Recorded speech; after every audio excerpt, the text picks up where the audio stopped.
Bom dia, pessoal! Uma grande quarta-feira para todos vocês. Começa agora mais um Brasil no Parapan, nosso encontro matinal e diário aqui para falar dos Jogos de Lima, no Peru. Chegamos exatamente à metade da competição, que para algumas modalidades teve início no dia 22, portanto, um dia antes da cerimônia de abertura dos Jogos. Algumas modalidades como o tênis de mesa. E é do tênis de mesa que a gente trouxe hoje o nosso convidado do dia, Paulo Salmin, que é paulista de Barra Bonita e vai voltar para casa aí com 2 medalhas douradas no peito. Tudo bem, Salmin? Obrigado por participar aqui do programa conosco. Tudo bem? Bom dia pessoal. Bom dia Brasil no Parapan. Nossa competição teve início um pouquinho antes, né? A gente já está com os objetivos concluídos e agora acompanhar o pessoal que ainda tem muito para acontecer aqui em Lima. Isso aí, o Paulo ele foi campeão no individual masculino na classe 7 e também por equipes na classe 6-8. A gente vai falar com ele daqui a pouquinho sobre essas conquistas do tênis de mesa que se despediu de Lima ontem. E quem também fará sua saideira da competição nessa quarta-feira é o atletismo. E com direito hoje a recordista mundial dos 100 metros, o Petrúcio Ferreira em ação. A prova dele vai ter transmissão ao vivo do Sport TV, o nosso parceiro aí de cobertura. Daqui a pouquinho a gente vai passar toda a agenda do dia. E a natação, natação essa ainda vai dar muitas medalhas para o Brasil. Hoje tem novamente Daniel Dias na piscina em busca da sua 30ª medalha. E antes de eu falar aqui com o Paulo, eu queria passar justamente a atualização do nosso quadro de medalhas depois dos resultados de terça-feira. Bom, o Brasil ampliou a diferença na liderança do quadro em relação aos Estados Unidos. Nós já chegamos a 159 medalhas, sendo 58 de ouro, 53 de prata e 48 de bronze. Os americanos agora somam 108 pódios, com 41 ouros, 35 pratas e 32 bronzes. E o México se mantém na terceira colocação, tem 93 medalhas, sendo 33 douradas. Novidade em relação a ontem, a Colômbia, que ultrapassou a Argentina e agora é a quarta colocada com 66 medalhas, sendo 20 de ouro. Bom, Salmin, desses 58 ouros aqui que eu citei do Brasil, 9 foram só dos nossos mesatenistas, que conseguiram um bom desempenho aqui no Peru, um excelente desempenho, aliás. Foram 24 medalhas conquistadas ao todo. Queria que você falasse um pouco sobre isso, sobre essa participação do tênis de mesa, que mais uma vez representou muito bem o país num Jogos Pan-Americanos. Então, o tênis de mesa somou 9 ouros desses totais aí dos ouros brasileiros.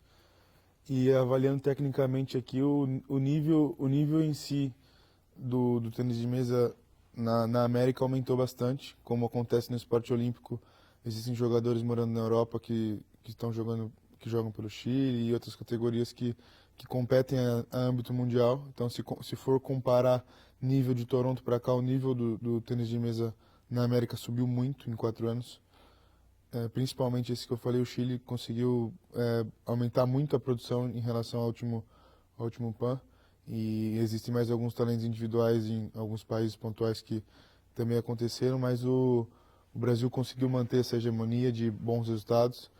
Nós tivemos, acho, 5 ouros individuais, que foram os que já classificam direto para Tóquio. E ontem, das 5 possíveis finais, o Brasil estava em todas as finais por equipes e ganhamos 4 dessas 5 e ficamos com uma prata, mostrando a força que é o grupo do Brasil, essa parte de formação mesmo de dupla e de ter 2 ou 3 jogadores muito fortes em cada setor. Então, mostra o trabalho do comitê, o trabalho da CBTM, da confederação, que trabalham em conjunto para o tênis de mesa, para a gente. E essas medalhas aí são fruto desse desenvolvimento que com os números dá para ver que vem dando certo.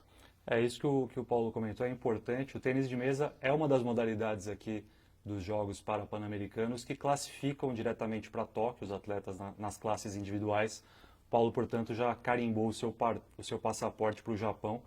E até pegando o gancho nisso, Paulo, como é que vai ser o seu planejamento? Você estava me explicando um pouco antes de a gente começar o programa, que agora é um novo ciclo que se inicia de planejamento, mas o que você tem em mente daqui até Tóquio?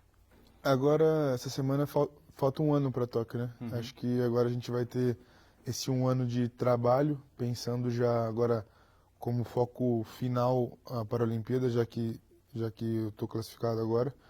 a confederação e o comitê vai ter um planejamento em relação aos que classificaram e os que não classificaram, como eu estava te explicando. E eu acho que o grande objetivo agora até Tóquio é estar entre os 8 do ranking mundial para conseguir um melhor chaveamento lá em Tóquio. E além da competição individual, tem mais um jogador, o Israel Strock, que já está classificado, por isso que ele não veio para cá.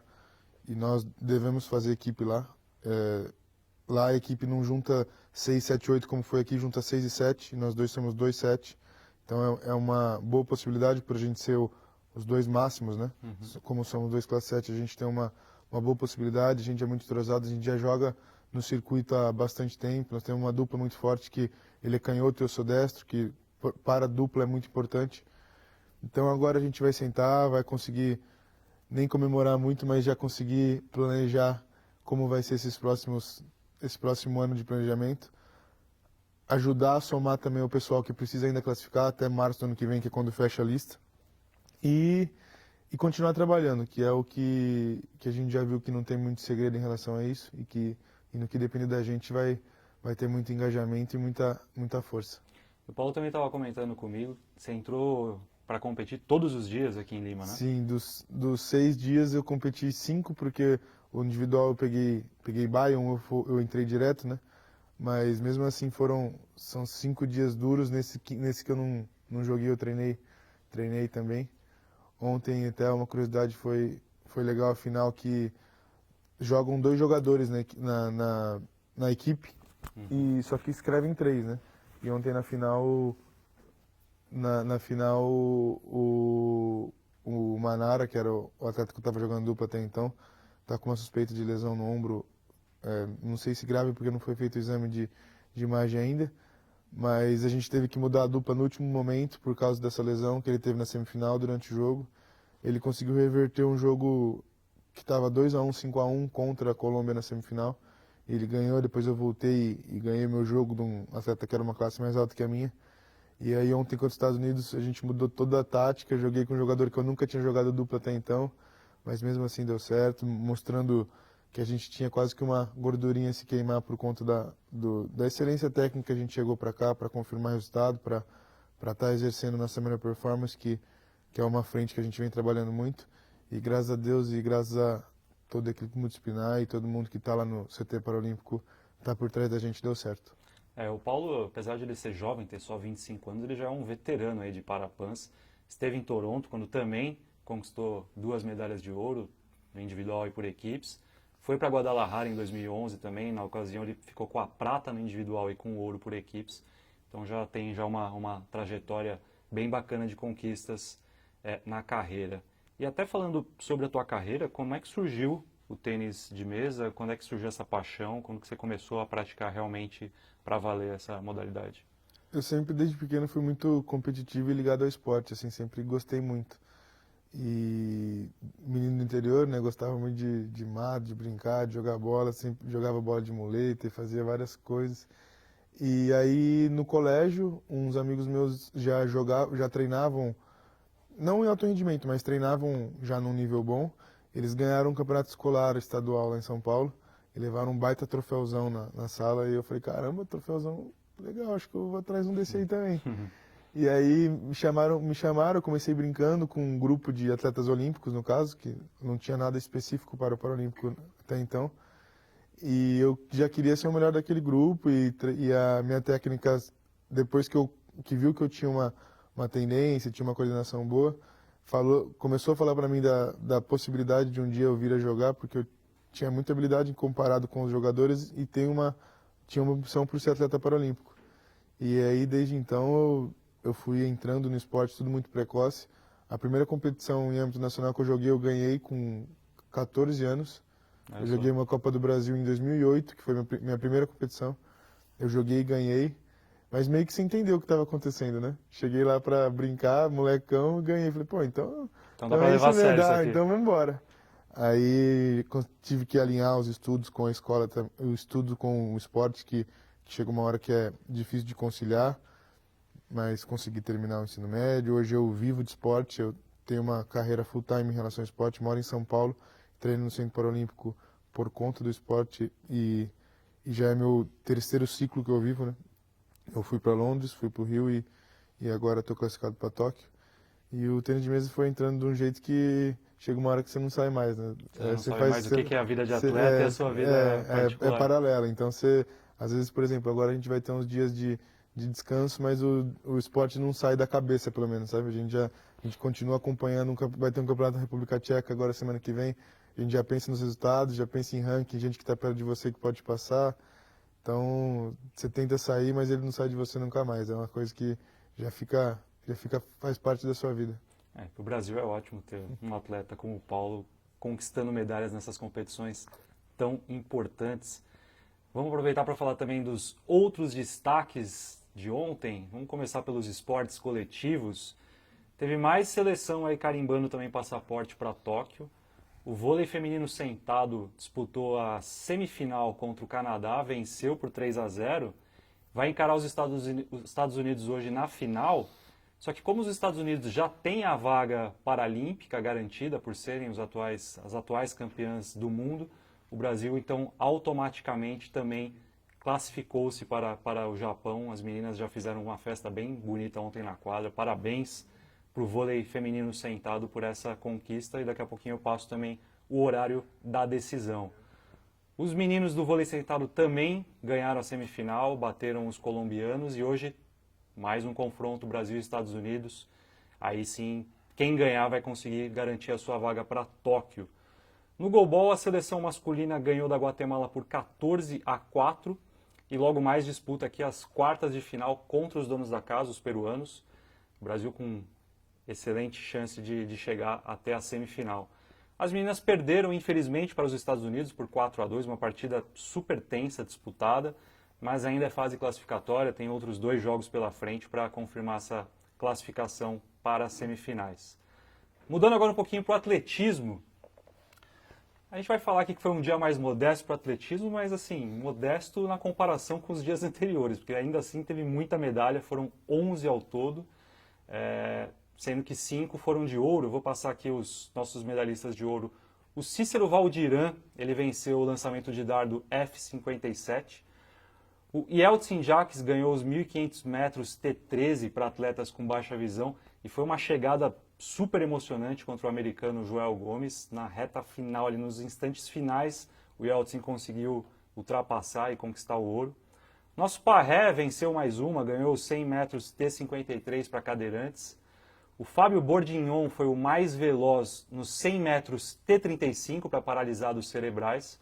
E o Daniel Martins manter-se invicto ao vencer os 400 metros T20 com tempo de 47 segundos e 58. O Daniel Martins, que não perde uma competição desde 2015, impressionante.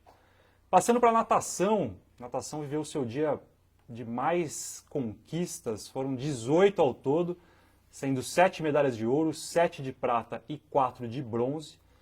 A gente teve um pódio triplo que foi bem bacana, nos 100 metros livre da classe S11 para cegos. O ouro ficou com o Wendel Bellarmino, seguido pelo Matheus Heine na prata, e o José Luiz Perdigão garantiu a medalha de bronze. A gente teve também a Carol Santiago, que abriu a terça-feira logo com o ouro nos 100 metros costas, S12 para atletas com baixa visão. E aí, fechando o dia do dia da natação, a gente teve uma dobradinha nos 100 metros peito SB5, com a Laila Suzigan garantindo o ouro e a Stephanie Oliveira ficando com a prata. Tivemos dobradinha também nos 100 metros costas S9, Andrei Pereira ficou com ouro e Lucas Mosella com a medalha prateada. Passando agora um pouquinho, vamos para falar da agenda do dia aqui, Paulo. Tem bastante coisa bacana acontecendo, tem muita disputa de final de medalha. Agora pela manhã, às 10 horas, meio-dia, 10 horas aí do Brasil, o basquete em cadeiras de roda masculino tem Brasil e Colômbia pelas quartas de final do torneio. Depois, a partir das 11, as provas de natação voltam à cena. Meio-dia é a vez do goalball masculino, eu falei de Brasil e Peru nas quartas de final, jogo que se der tudo certo e acontecer o que se está previsto, o Brasil passa até com uma certa tranquilidade. O Peru faz uma campanha, ainda não venceu nenhuma partida aqui no goalball, então o Brasil tem tudo para se garantir na semi. partir das 13 horas temos o tênis em cadeiras de rodas. 15h30 o futebol de 7, os meninos do Brasil que estão invictos enfrentam os Estados Unidos, ainda fase de classificação. E aí começam as provas que valem medalhas. 17h20 o atletismo volta à ação. E aí por volta de 5 para 6 da tarde aí do Brasil, a gente tem a final do Petrúcio nos 100 metros, com transmissão do Sport TV. Então fiquem ligados, o Petrúcio recordista mundial dessa prova, favorito para ficar com ouro aqui em Lima. Depois às 19 horas a natação, tem mais provas valendo medalhas. Às 19h20, por exemplo, Daniel Dias, nado 100 metros livre da classe S5, também com transmissão dos canais Sport TV. Às 19 horas a gente tem o vôlei sentado masculino, a final, Brasil e Estados Unidos, como eu falei. Quem ganhar essa partida garante vaga em Tóquio no ano que vem. 19h30 temos o futebol de 5 voltando à ação hoje. Os meninos ganharam a terça-feira de folga e agora enfrentam a Costa Rica, também ainda fase de classificação. Fechando o dia, as duas últimas disputas, às 20h45 temos goalball feminino, Brasil e Peru. E por fim, encerrando a nossa jornada, nossa longa jornada de quarta-feira, a final do vôlei sentado feminino, Brasil e Estados Unidos. As meninas, lógico, comemorando a vaga antecipada para Tóquio, mas tentando ganhar das americanas para ficar com a medalha de ouro. Paulo, agora você vai ter tempo para acompanhar um pouquinho das competições. Quando é que você volta para o Brasil? A gente sai daqui na quinta e agora a gente vira torcedor, espectador do pessoal que está por aqui, né? A gente tem rotina com o pessoal do atletismo, da natação lá no CT, a gente tem uma boa relação com eles. Então é desejar boa sorte para todo mundo que tem competição, que tem condições de alcançar índice, de ganhar medalha, de classificar para a Olimpíada, que agora a gente tem uns 2 dias aí para estar acompanhando o pessoal e dar força para quem ainda vai competir.